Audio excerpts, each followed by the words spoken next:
یاد رکھیں بدی کا جو سب سے بڑا جذبہ ہے نا، وہ جذبہ شہوت ہے۔ یہ وہ جذبہ ہے جو انسان کو بد کرداری پہ اکساتا ہے، بد نگاہی، بد اخلاقی پہ اکساتا ہے۔ یہ وہ جذبہ ہے جو عزتوں اور عصمتوں کو پامال کرتا ہے۔ اگر آپ قرآن مجید کا مطالعہ کریں تو آپ کو یہ بات سمجھائی گئی ہے کہ اس شر کا، اس شہوت کا راستہ جو انسان کے وجود میں داخل ہوتا ہے، جس سے یہ شہوت انسان کے وجود میں انوالو ہوتی ہے، داخل ہوتی ہے، وہ راستہ انسان کی آنکھوں سے اترتا ہے۔ اگر انسان اپنی آنکھوں کی حفاظت کر لے تو وہ اپنے پورے وجود کی حفاظت کر سکتا ہے، وہ اپنی وجود کو غلاظت سے بچا سکتا ہے۔ اگر انسان اپنی نگاہ کی حفاظت کرے تو انسان اپنی شرمگاہ کی حفاظت کر سکتا ہے۔ قرآن مجید میں اللہ کریم نے ارشاد فرمایا، سورہ مبارکہ نور ہے، سورہ مبارکہ نور میں اللہ کریم ارشاد فرماتا ہے آیت نمبر 30 میں کہ قُل لِّلْمُؤْمِنِينَ يَغُضُّوا مِنْ أَبْصَارِهِمْ وَيَحْفَظُوا فُرُوجَهُمْ ذَلِكَ أَزْكَىٰ لَهُمْ، کہ اے محبوب آپ فرما دیجئے مسلمان مردوں سے کہ اپنی نگاہیں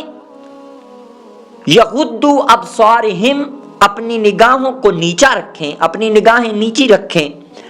وَيَحْفَظُوا فُرُوجَهُمْ، اور اپنی شرمگاہوں کی حفاظت رکھیں۔ مفسرین نے اس پر بڑا لطیف نکتہ اٹھایا ہے۔ مفسرین فرماتے ہیں کہ آنکھوں کا جھکانا اللہ نے پہلے بیان فرمایا اور شرمگاہ کی حفاظت اللہ نے بعد میں بیان فرمائی ہے، اور اس کی حکمت وہ یہ بیان فرماتے ہیں کہ جب تم آنکھوں کی حفاظت کرتے ہو، جب تم بد نگاہی سے پرہیز کرتے ہو، اپنی آنکھوں کو محفوظ کرتے ہو، آنکھوں کی حفاظت کرتے ہو، جب تم آنکھوں کو برائی سے روکتے ہو تو تمہارے وجود میں خود بخود شرم و حیا پیدا ہو جاتا ہے۔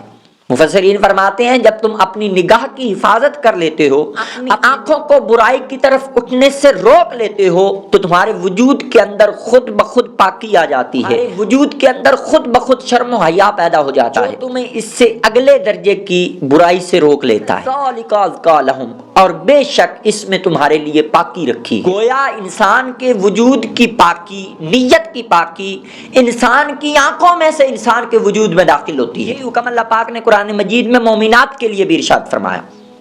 اس سے اگلی آیہ مبارکہ ملاحظہ فرمائیں، اللہ فرماتا ہے وَقُلْ لِلْمُؤْمِنَاتِ يَغْضُضْنَ مِنْ أَبْصَارِهِنَّ وَيَحْفَظْنَ فُرُوجَهُنَّ، اللہ فرماتا ہے اے محبوب مومن عورتوں کو بھی فرما دیجئے کہ وہ اپنی نگاہوں کو نیچا رکھیں، یغضضن من ابصارہن، کہ وہ اپنی نگاہوں کو نیچا رکھیں، ویحفظن فروجہن، اور وہ اپنی شرمگاہوں کی حفاظت کریں، اس لیے کہ شرمگاہوں تک جو بدی کا راستہ جاتا ہے وہ انسان کی نگاہوں سے پہنچتا ہے، اور جو نگاہوں کی حفاظت نہیں کرتا،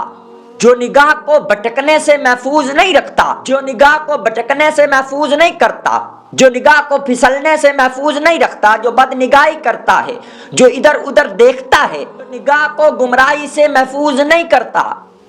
نوجوانوں وہ بدی اور زنا کے راستے سے اپنے آپ کو نہیں روک سکتا۔ بد نظری گو کے زنا نہیں ہے، لیکن بد نظری کے آنے سے انسان کے وجود میں آثار زنا پیدا ہو جاتے ہیں، اس لیے بد نگاہی سے بچیں، اپنی نظروں کی حفاظت کریں، اپنی نگاہوں کی حفاظت کریں، اپنی نگاہوں کو نیچا رکھیں۔ آپ اپنی نگاہوں کی حفاظت کریں گے، اپنی نگاہوں کو نیچا رکھیں گے اور اپنی شرمگاہ کی حفاظت کریں گے تو اللہ نے ان دونوں کاموں میں آپ کے لیے پاکیزگی رکھ دی ہے۔